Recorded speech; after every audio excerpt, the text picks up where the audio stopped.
This week, Barbara Sapienza, author of the novel The Laundress, talks about the connection between her meditation practice and her writing. I yearn to be present in my life and not to miss it. I think when I write, it helps me to get there. It's like when I meditate, it helps me to be present.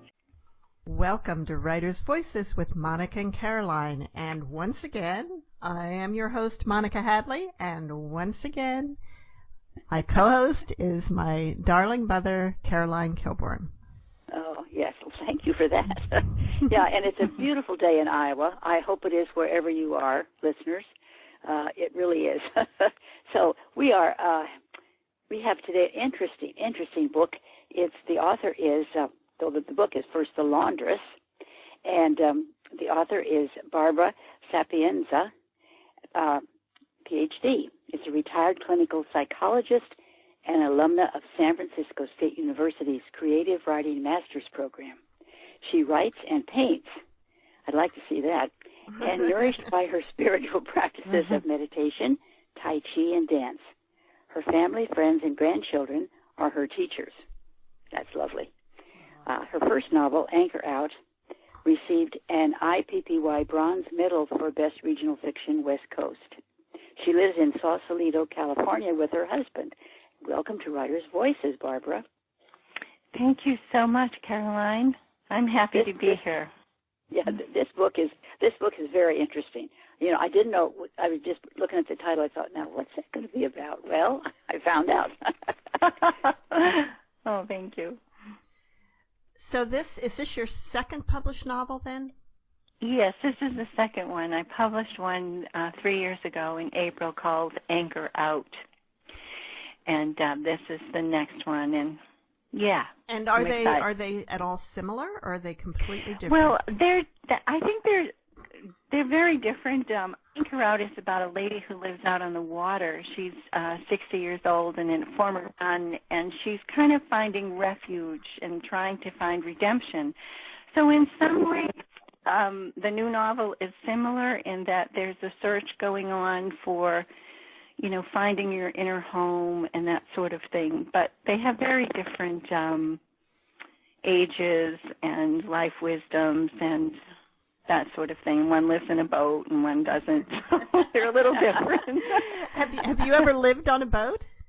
I've never lived on a boat, but I live in Sausalito, and there's a little Indian cafe that I've gone to for years, and a lot of the people come in from their boats, and sometimes they've had horrendous nights on the sea, storms. They live anchored out, which means they row a little boat to their boat that they sleep on, and they would tell all these stories, and I thought, these people are so brave, on a nice day you think, oh, my God, this is great. But when there's a storm at sea, it's yeah. So I got very interested in them. Wow. And my character just wanted to live in a boat, unlike me. I like the firm ground.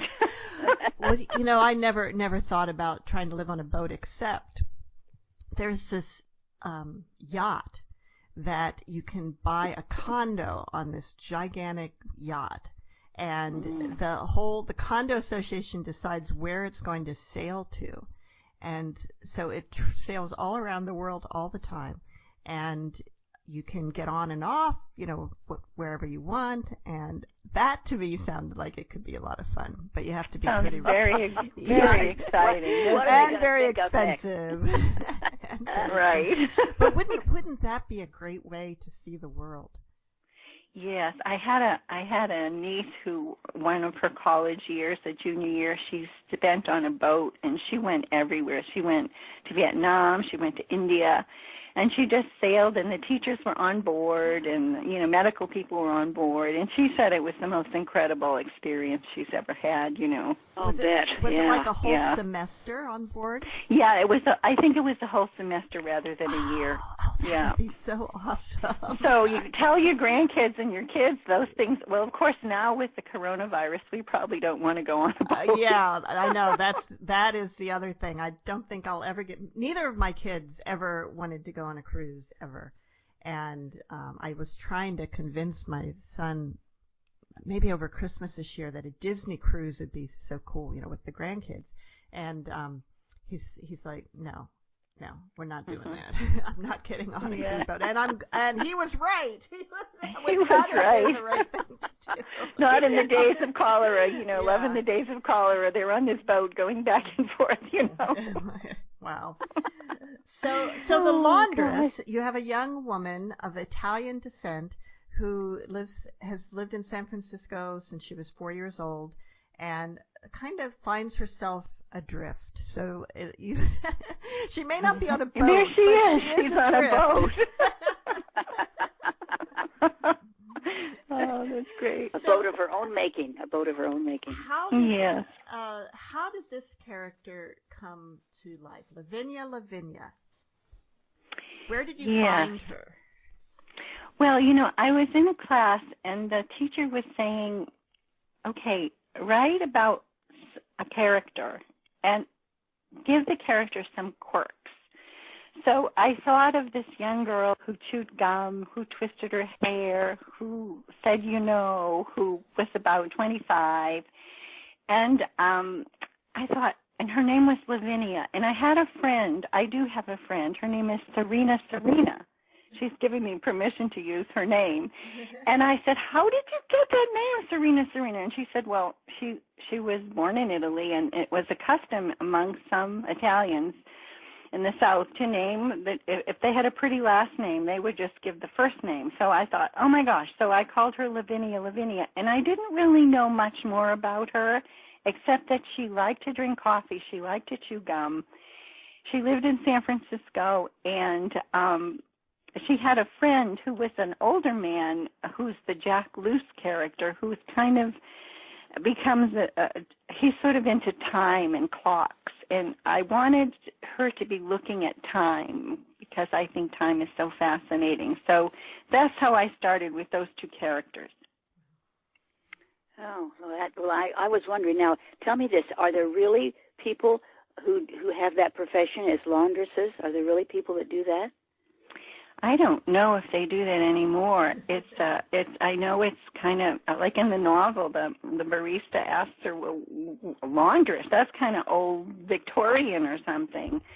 So I don't know. I don't know if anybody calls themselves a laundress. I think maybe in movies or where there are laundresses, but she actually does laundry. Yeah, for a very high rate of pay. Yes, for a very high rate. That's right. She does. That's probably a good sign for her because she's very self-degrading in a certain way. But I think it's because it's San Francisco, and San Francisco is really impossible to pay rent and to buy a house or rent. There's just so much competition with the technology that's in the south of San Francisco. So I think that could be a going rate for 4 hours. Boy. Well, I just wondered because, there are probably people that are so busy with their business that they don't have time to do their laundry. I'll bet there are. Yeah. Yeah. So there are probably some people that do it. Yeah. Yeah. Right. Yeah. That's true. And if you own clothing that costs $500-600 per item, paying $200 a week to have it taken care of, isn't that extreme? I guess so. I mean, I always did my own laundry. My mother always did her own laundry. My grandmother always did her own laundry. So I thought, well, you know how they always say, write what you know about? Mm-hmm. And I thought, when I was writing the novel, as I sat down to begin, I said, well, Barbara, what do you know about? And I know about a lot of things, but I really know about laundry. And that's what I picked, I could have picked something else, right? Yeah. How funny. Well, doing laundry is almost a spiritual practice for Lavinia. Is it that way for you? Well, I find it very healing in a certain way. It's kind of like you put the clothes in and then you take them out and they're refreshed. There's a kind of purification that happens. And when you take care of your clothes, you're showing them a certain kind of love, and you're not taking them for granted. And I do find it as a spiritual thing for myself. It's like if you go on a trip and you wash your underwear by hand. You never do that at home. You just kind of throw it in the hamper. But it's kind of an act of renewal. You know, it's like I'm going to refresh in these things, and the next day it'll be refreshed. It'll be like a new sunrise. And I do think of it that way, and I think I had tried to show that she thought of it in that way as well. Well, she certainly took pride and in her work, and did I thought did the very best she could for each of her customers and or her clients. And but I'll bet you there's laundresses today. I'll bet there are. Yeah. I think they probably, I don't know if they call themselves the laundress in this country, but maybe in England or somewhere. I don't know for sure. Well, I know that there are certainly, you can send your laundry out to be done. And people certainly do that. Now, Lavinia is a little different in that she comes into the home to do laundry. Right. And I guess I had her do that because she's really searching. It's kind of like an odyssey, you know. In my mind, the whole story is like a matrix for finding home, kind of like Homer's Odyssey, that she's actually trying to find home. And I think when she goes into other people's homes, I put her to do that so she could see how do other people live and other families, and you know, she just wanted to kind of get into the life of other people, and that was part of her journey, I think, to finding her home place. And so that was the reason I thought about putting her in.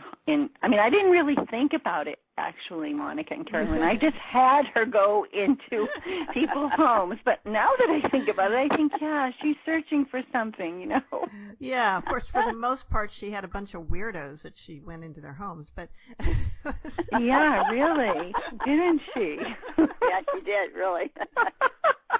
And they were really weird too. Who was it that was recommending her to these people?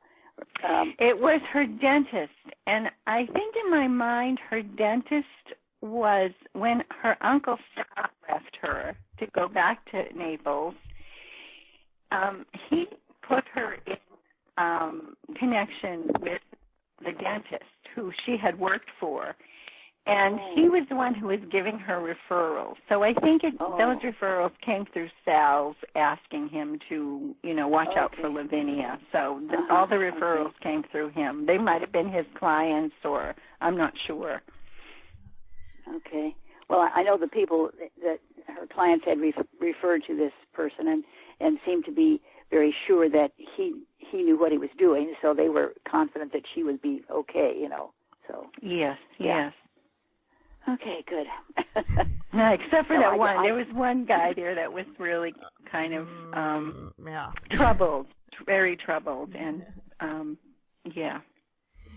You're listening to Writers' Voices with Monica and Caroline, and our guest today is Barbara Sapienza, author of The Laundress.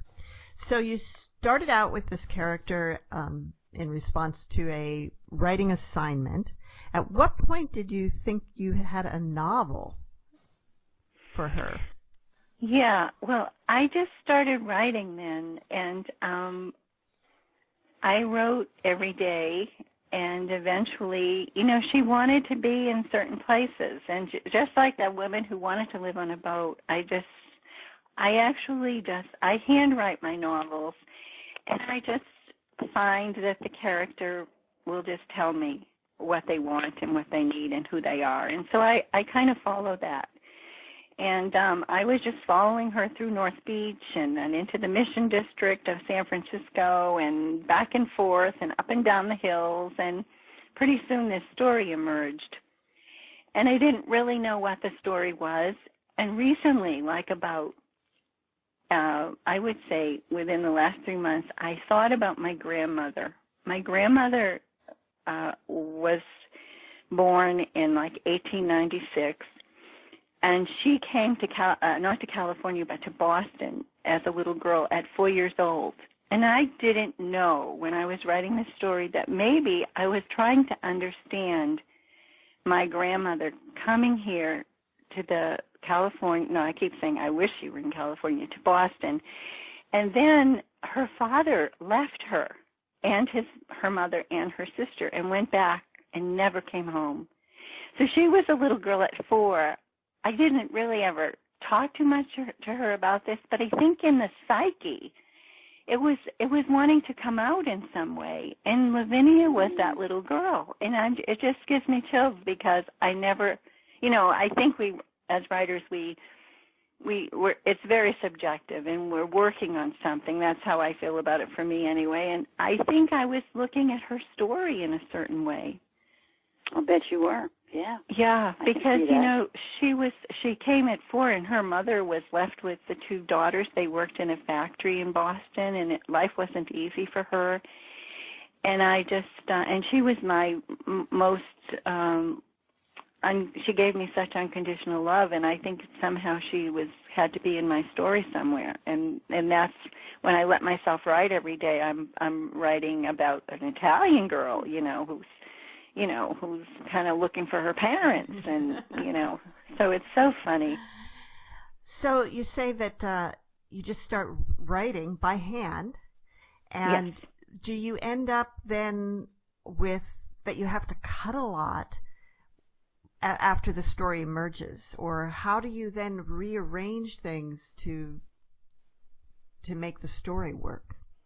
Yeah, that takes a few years then. Like the writing I do fast, and then the cutting, and there are lots of parts that I leave out, and then the parts that I keep in, I need to maybe do research and, and like you said, move it around, and yeah. So but I do get the story out. Often the ending is not the same. When I rewrite it, sometimes in both these books that anchor out in this one, the ending is slightly different than what I wrote. So I changed those endings after I'm rewriting and pulling threads and seeing where this is going. I want a different ending. So that's always a surprise to me. Oh, interesting. Interesting. Have you always wanted to be a writer? No, I haven't. What I can say about writing is that my favorite class in school was penmanship, and I loved to write. I loved to watch the letters form. They were kind of magical. But I never wrote anything. I wrote my dissertation when I was in graduate school for psychology, and that was the closest I ever got to a big piece of work. And it was after I finished graduate school in the 90s that I decided I wrote my first novel, which hasn't been published, and then I kept writing. I've written about 5 novels, and I just love to write. It just came late. And my first novel was published 3 years ago when I was 72. So it just is a very late kind of thing for me. I said to my husband, I hope I have some time left because I have a lot to say. You gotta write fast here. Right. Wow. I was thinking the way she wrote this that she was much younger than that. I mean, it just seemed like she was, because she was writing from a younger person's point of view, and I thought, so that's wonderful. That's really that you can do that. That's wonderful. Yeah. Well, I have grandkids, and they're younger than that. They're 18, but yeah, I must have tapped into something. Yeah, that's great. I'm glad you felt that way, Caroline. Yeah, I'm surprised too. Yeah. Well, Barbara, why don't you read a little bit from The Laundress for us? Okay, so do you have a favorite part you'd like me to read, or should I just read the first few pages in the beginning? Probably the beginning is good, gives us a good flavor. Okay, good. In Chapter 1 of The Laundress, The Rings of Time.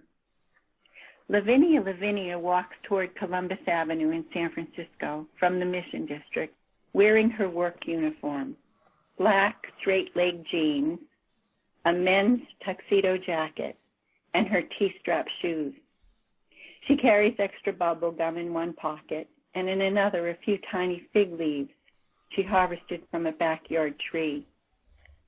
Monday mornings bring a lazy feeling on the street. If people aren't late for work, that is, and she isn't yet. As she nears Columbus, she sees cars looking for parking spaces and people milling around doorways, chatting, espressos in hand. The scent of roasted coffee beans floats into the street from the small cafes, intoxicating and tantalizing. Lavinia pops a piece of bubble gum into her mouth and lets the sugar pool into a liquid puddle on her tongue before she begins to chew. The first bite quells the unease she feels as she walks further and further away from her studio in the Mission and toward her new client's home. Jack Luce called only this morning, saying that since his wife died, his clothes have suffered. Now, only 30 minutes later, she is en route to his house in North Beach to discuss his laundry needs. Anticipation for the first meeting has brought fear and trembling into her body. A nervousness about entering an unknown house makes her ears ring. And as she recalls his soft, whispering voice, telling her that his wife died, a flutter enters her heart. The way his voice caught, the palpability of his sadness, both touched and scared her. Lavinia turns her focus to laundry. She loves to wash clothes. It is only while washing and ironing and folding that she feels fresh and clean and even unique. She feels blessed by her particular skills. She is a laundress. She enjoys ironing, sorting, and removing stains in people's homes, their own private sanctuaries. She likes getting an intimate look at other spaces. But in the first encounter at the door, when time seems to stand still, she always feels afraid. She's not sure what to say or do or who will greet her. Once inside, though, she is in awe of these places where people live so fully. Unlike her in her storefront studio, which is minimally embellished, empty of her personal touch.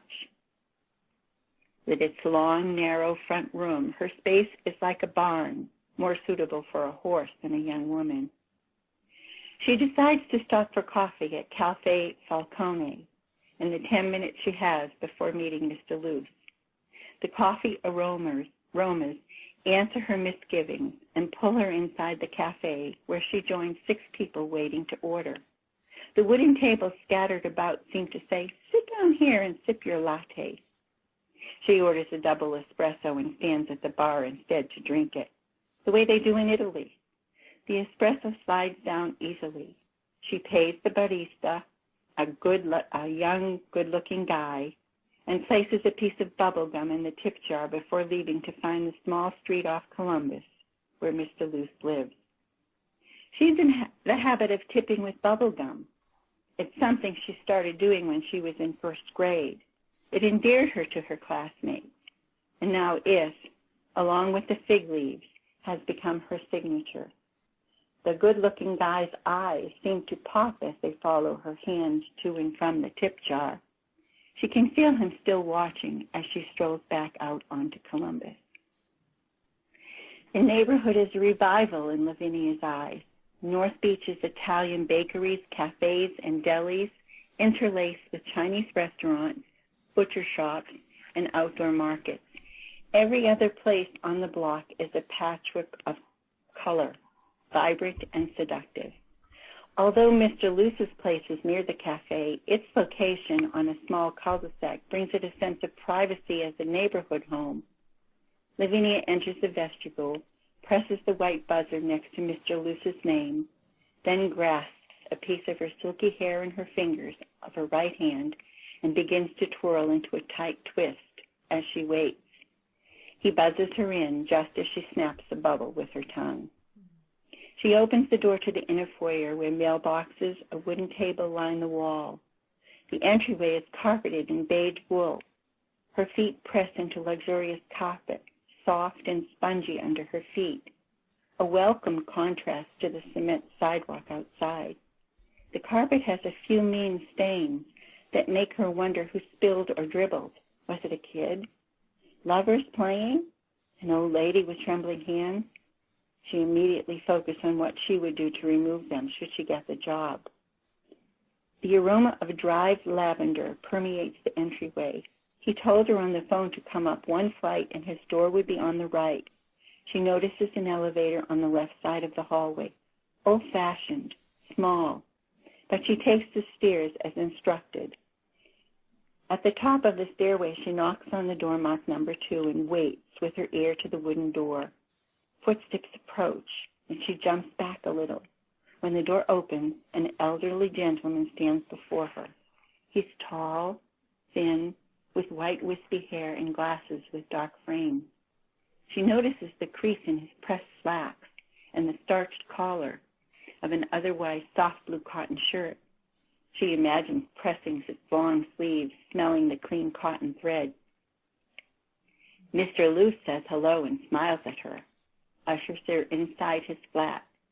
His apartment is an Edwardian, once a large home, now subdivided into condominiums. Creamy white gives a light feel.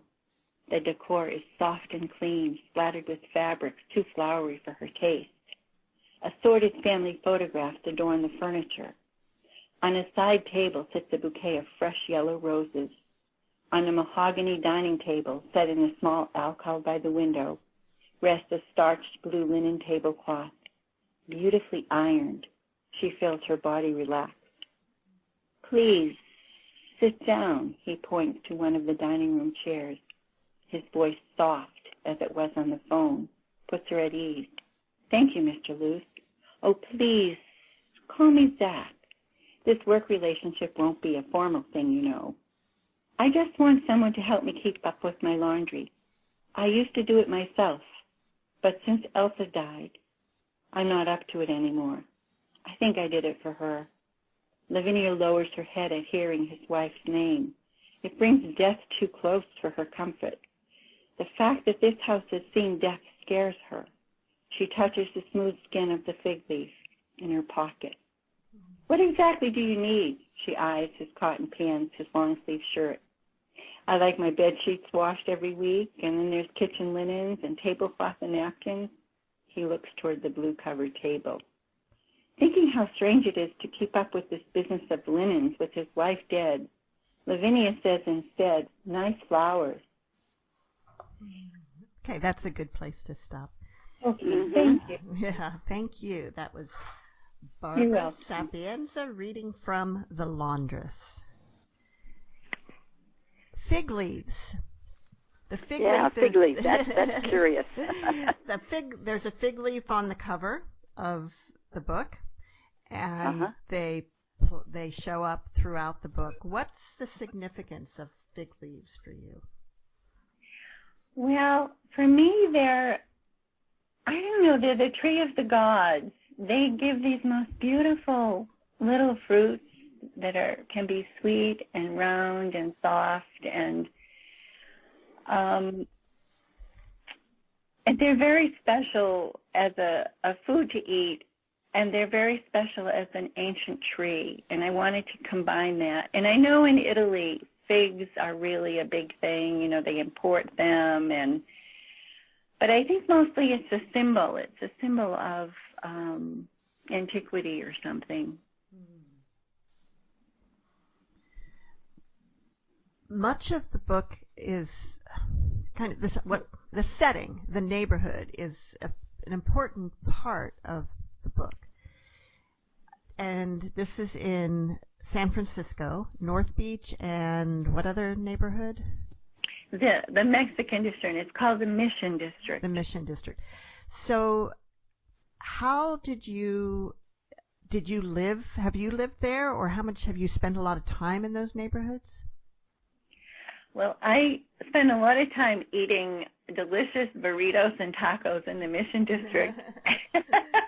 And I lived in San Francisco from 1969 until 94. So I know San Francisco pretty well. I didn't live in North Beach, though, but that's another place where San Franciscans go. They go to eat in North Beach Italian food. They go to eat in the Mission District. Mexican food, and they're very vibrant neighborhoods. So I decided, or she decided, that she was going to live in both those neighborhoods. And those neighborhoods must have changed a lot since 1994. So what was your research like to get it into the modern day? Well, I'm always in San Francisco. I take classes. I know I took writing classes there. I take painting classes there.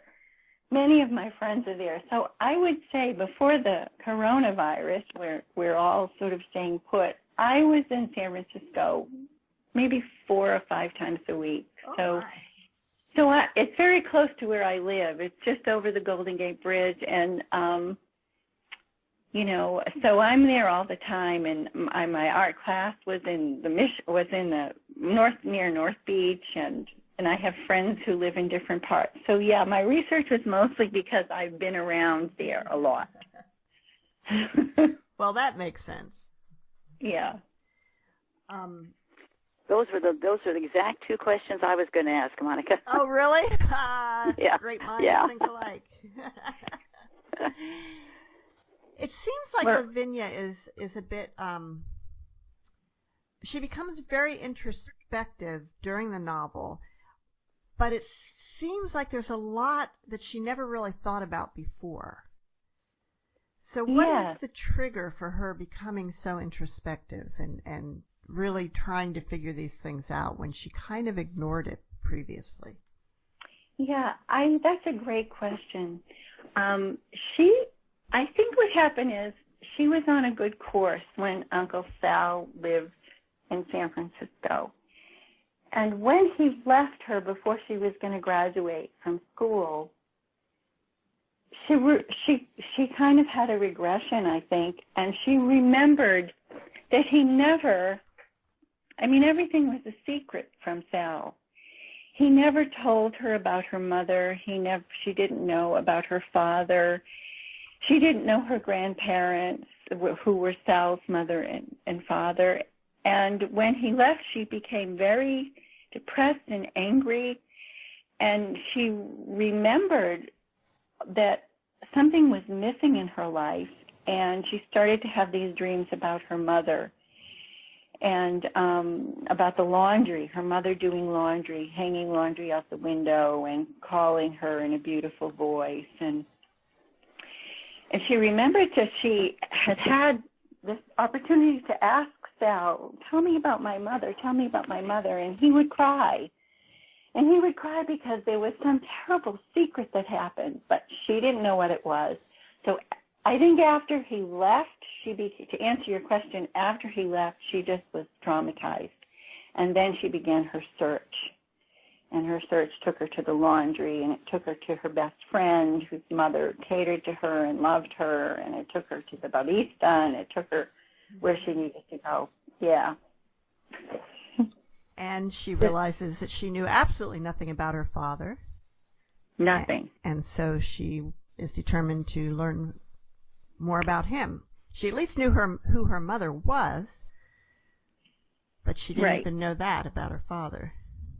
Right, and she just knew that her mother, she had these memories that her mother was Sal's sister, and he took her away from there, and maybe she disappeared. I mean, I don't think she really knows that she was dead in a certain way. Oh, until her friend Kinky says, well, it sounds like she went to the angels, she died. It's sort of like she was stuck in sometimes when we have psychological trauma, we get stuck in a certain place, and we really can't come out of it. And it causes a lot of adverse reactions. And so I think I was trying to show that even though she was doing her thing, going to college, becoming a teacher, that these things had an effect on her. And until she could unravel them, she couldn't be a full human being. Now, Barbara, you were a clinical psychologist, so I'm guessing that background comes into play a little bit in how your characters develop. Yes, I probably it influences the way I think about people. Like, Frances in my other novel is a bag lady. But what is a bag lady? This woman was a nun. She was this, she was that. And so there's such a complex, we're so complex as human beings. And I think I think of that there's just the face, but behind the face are all these beautiful threads that contribute to what we see. So I think when I write, I'm always thinking about that. Like, oh, okay, so where did she come from? What was her life like? And yeah, it very much influences who I am. Right, right. And people from different backgrounds look at the same situation, go through the same things, and yet they take different things away from it because of their backgrounds. Exactly. And, yeah. Now, Barbara, your bio says that you practice meditation, Tai Chi, and dance, and I'm here in Fairfield, Iowa, and one of the radio stations that Writers' Voices broadcasts on is KHOE in Fairfield, Iowa, and the other one is KICI in Iowa City, and then we're also online on iTunes and so forth. But as you may know, Fairfield is the center of the Transcendental Meditation movement in Fairfield. So a lot of the listeners here are also practitioners of meditation. Beautiful. And how does that influence your writing? Well, it has to do with being present. I yearn to be present in my life and not to miss it. And I think when I write, it helps me to get there. It's like when I meditate, it helps me to be present and to have awareness that when I'm rushing through, I don't really have. It's very grounding, and it opens my heart, too. And so I think writing is a practice for me. It's like a meditation practice. And dance. And dance. Dance is the same. There's a group here. I don't know if you know this. There was a woman, and her name was Gabrielle Ross, and she's now dead, but she developed this thing called 5 Rhythms, and she worked with Fritz Perls in that movement, and he invited her to teach the people who were in his workshops the 5 Rhythms. And the 5 Rhythms, it's kind of like a meditation. It starts with flowing, which is very gentle. And then it goes to staccato, which is, this really kind of strong beat, like a tapping beat. And then it goes to chaos. And after chaos, it comes back to lyrical, which is like a waltz. And then it comes to stillness. So through these 5 rhythms, you're actually stilling yourself in a certain way and really being on top of your beat, really listening to the beat, feeling the beat. And it is also a kind of meditation. So I think these 3 things are very related, and they're probably similar to the transcendental meditation, which I think I'm not sure exactly because I've never practiced it, but it must give a sense of that groundedness. Yes, yeah. And there are groups here that do some kind of dancing as a meditative practice. Yeah. Exactly. Right. Yeah, I try to. Yeah, exactly. That's how it is. And so you're really with yourself, but you see how you are with others, how you are tuned to them or pull away, or how you become in the same rhythm at sometimes, and sometimes you see how disjointed you are from that person. And so it teaches you about yourself in space as well. And your description of these dance sessions that Lavinia goes to with her new boyfriend I think they're really very, really convey the feel of it. Oh, good. Yeah. Yeah, I try to incorporate that without, giving names and stuff of people or anything. But, yeah, that's the dance. That's the dance that I do. Wow. Yeah, it's really very refreshing, And I never was a dancer just like I wasn't a writer. So these things came late to me, and they're just such gifts, Now, it's interesting because you do have Lavinia dancing, but you don't really have her meditating or doing Tai Chi. Right. Yeah. That's right. Or writing. Yes. Or painting. Or writing. Yeah, she has a little of her own characteristics. Yes. And I don't chew bubble gum either. Yeah, where'd the bubble gum come from? Yeah, how did that get in there? I don't know where that came from. My daughter, who is in her 50s, she likes gum. She chews gum. I don't know where that came from. It just sort of came to me that she's going to chew gum. I want her to chew gum. Do they still make bubble gum? Is it still made? Yeah, well, sure. that was one of the things I changed. They still make bubble gum, but when I was a kid, it was called Bazooka. Oh, yeah. Yeah, I remember that. Remember that? Yep. Well, now, when I wrote about her, the new name was Bubblicious. And I didn't know that, so I had Bazooka through my novel. Oh, so they don't have Bazooka? They don't make Bazooka bubblegum anymore? I don't think so. Oh, wow. Yeah, so I was saying Bazooka, and the editor said, "What is Bazooka?" I said, well, maybe. Well, I used to chew that when I was very young. I wonder if I could still make bubbles. I know. We should try it. Well, you know what? I just Googled it, and you can certainly still buy Bazooka bubble gum in a tub. Oh, interesting. Yeah, it does still have. Yeah, and in fact, in April of 2019, the company announced the launch of the Bazooka Throwback Pack. Oh, I love it. Let's get Oh, man, that was fun. It smells so good, too. Yeah. Well, the things you can find out with Google. I know. Isn't that great? Well, I don't like gum. I don't chew gum because for many years, I had a recurring nightmare about chewing gum where I would have this wad of gum in my mouth that kept getting bigger and bigger. And now, as a psychologist, I'm sure you can tell me what this means, but I already know.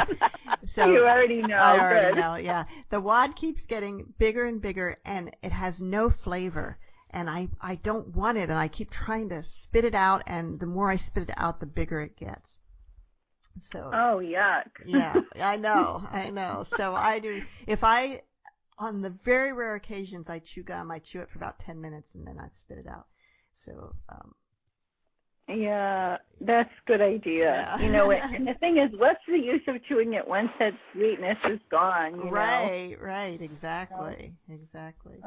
And, I just think it's one of those habits that she was in, chewing gum, drinking coffee, Well, drinking coffee, I understand, especially, the whole culture around coffee and coffee shops and the whole kind of cafe society that was in Europe and we didn't have here until the last 30 years maybe we started developing it here, and it's so charming to me. Yeah, it is. It's a social gathering of sorts, isn't it? Yes. Yeah, and you can go anywhere in the world. Well, maybe not in the world, but you can go any city, and you can go find these coffee shops. You can go in and you can feel at home, even though you don't know anybody there.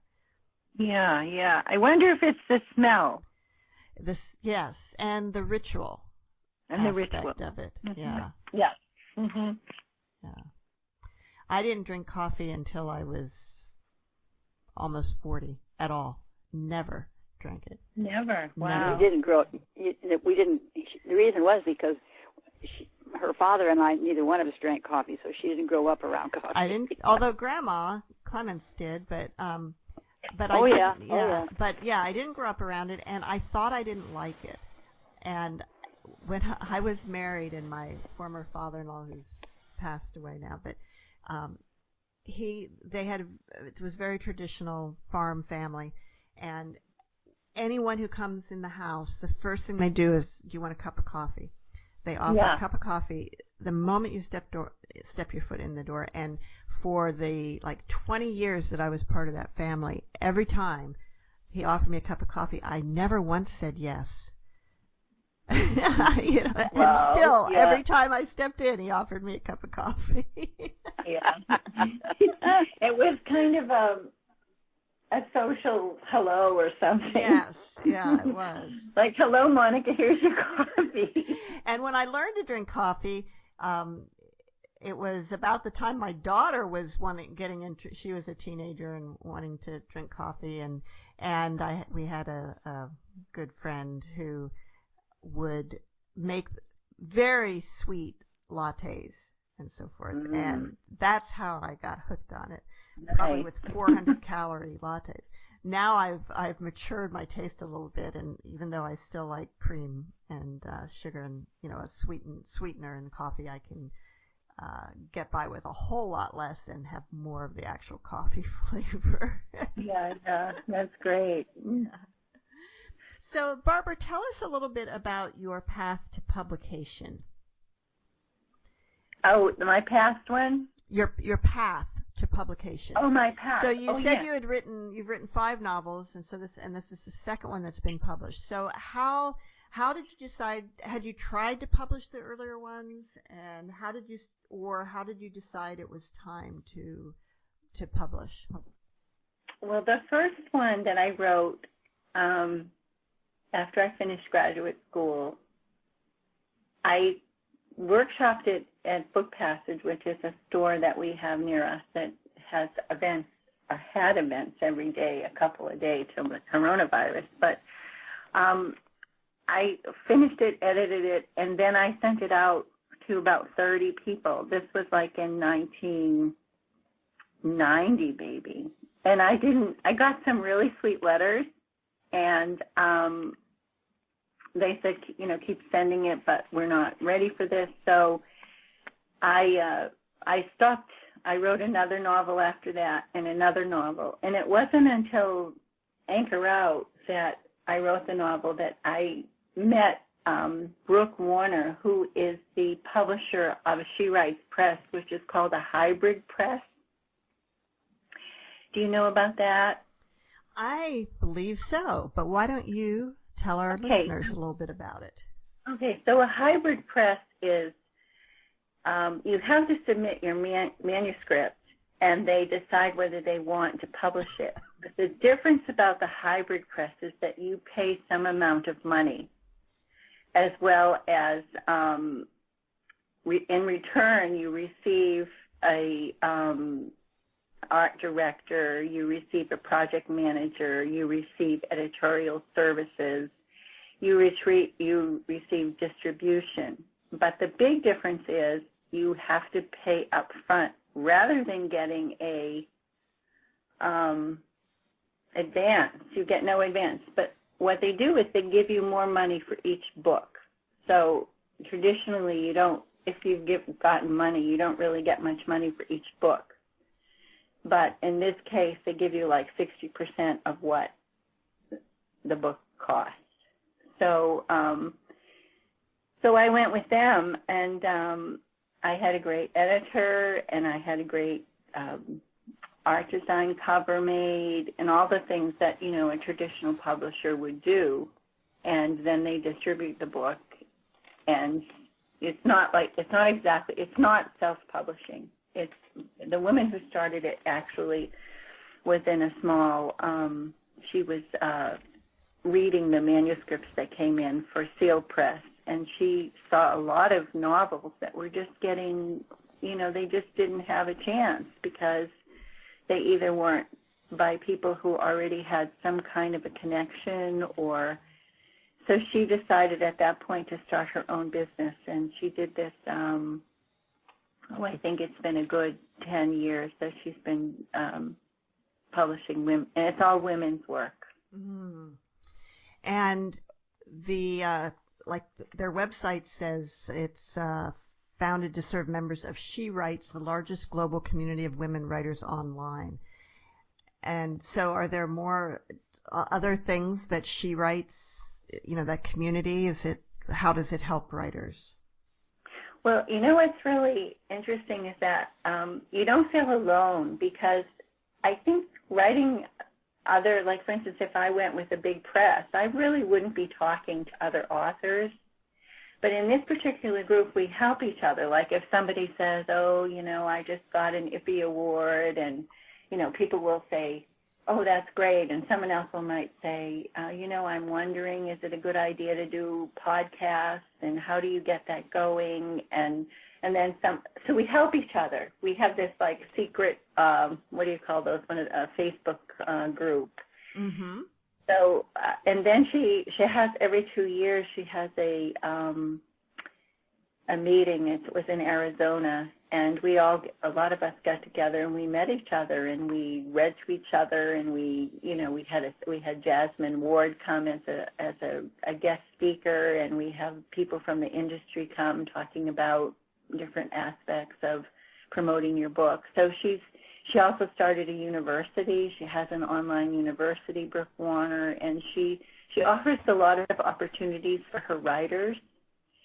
And so it's kind of like a social group in a certain way of writers, and we can talk to each other and help each other, and it's lovely for a first-time author to have that. Mm-hmm. And do you think do the authors tend to make back their investment, or some do, some don't? No, I don't think. There's a few people who sell a lot of books, but most of us don't make back our investment. I mean, the investment is, like if you're working with them for 2 years before your book comes out, you pay, they divide it into 3 amounts, and it's not exorbitant at all. And, but no, I don't think we make it back. Mm. But I haven't made it back. There are a few people though who have, because they're online all the time and they're getting awards and they're really working very hard to get out there, and they do really well. But most of us don't. And Barbara, you're also working with a publicist. Yes, I'm working with Anne-Marie. And do you know Anne-Marie? I don't. Anne-Marie Nieves. Yes. And she's with Get Read PR? Yes. Yes, I'm working with her, and she's wonderful. And how did you connect with her? Well, I connected with her through She Writes Press. They gave us a list of publicists, and I called a few, and I liked Anne-Marie very much. So, but She Writes Press does not pay for the publicity. I think that's pretty common these days, that authors are responsible. Even if it seems like even with a major press, sometimes authors have to do a lot of their own publicity also. The publishing company may do some, but the author's got to get out there. Yes. Yeah. This is a new job. Yes, yeah. So does it, like when you're done with one book, are you ready to go with the next one in terms of writing? Well, yes, I'm writing. I've written a novel, and now I'm in the editing process. It's called The Time Being, The Dream Being, and it's about it's a fairy tale based on a Russian fairy tale called Vasilisa the Wise. And so now I'm rewriting that, and I'm also working on some memoirs. So I'm working on 2 things at the same time. That must be hard. Well, one of them is done.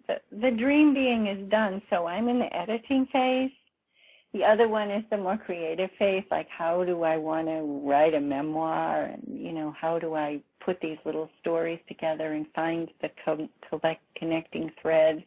Those kinds of questions are really difficult. But I've been writing these little stories about, my life as a, and I'm just not sure how they're going to be pulled together yet. So, yeah. So one is done, though, but it's not. It's in its editing phase, and that takes years. So are there times where you feel more like editing and other times you feel more like doing the creative writing, and so having both of these at the same time lets you do whatever you like best that day?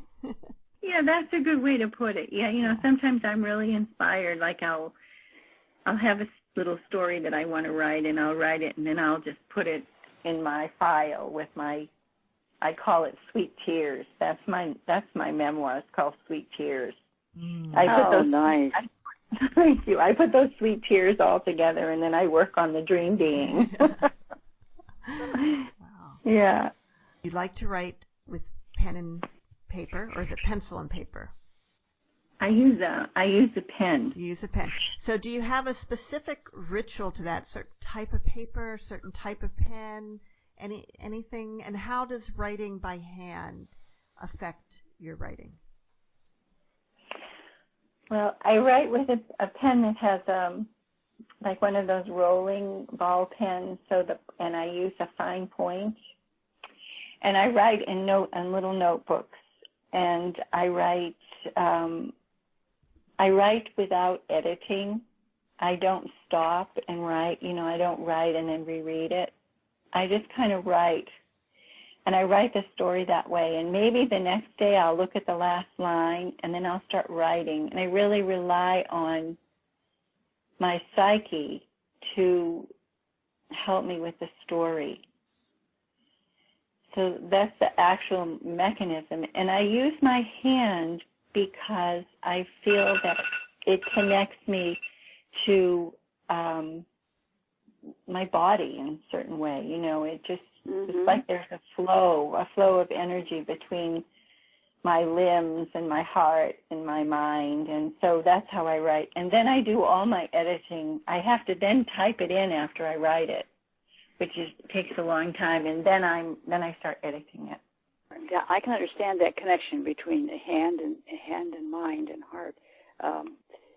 That's a ancient and natural thing, and I can see how that. I think that's good. Mhm.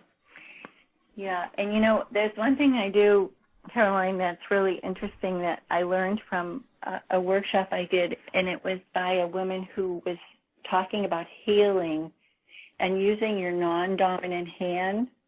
So sometimes when I don't know what the character's going to say, I pick up the pen with my non-dominant hand and I start writing. And I'll ask the question like, what do you want? And then I'll take the pen with the other hand and I'll write the answer. At first, isn't it hilarious? I mean, that is interesting. It's so interesting. Like if you have a problem or something, like she did this workshop on healing, and like if something's hurting you, and and you'd ask the question like, how can I help you? Like your knee is hurting, how can I help you? Or, so you pick up the left. I'm a right-handed person, so you pick up the left hand, and the left hand might be like a child, and it'd say, well, stop walking so much, or stop trying to kneel down and clean underneath that thing. See, I don't know that anyone would be able to read what I wrote with my left hand. No, you can't read it. You really can't read it. You can't read it. Well, Barbara, it's been lovely talking to you today, and we're out of time. Unfortunately, we're out of time. We're out of time. And we've been talking about The Laundress by Barbara Sapienza. And, Mom, do you have some closing words?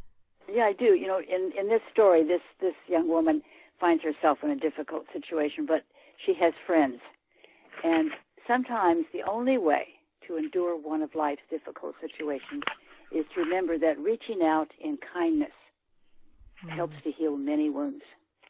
And we all know that's true.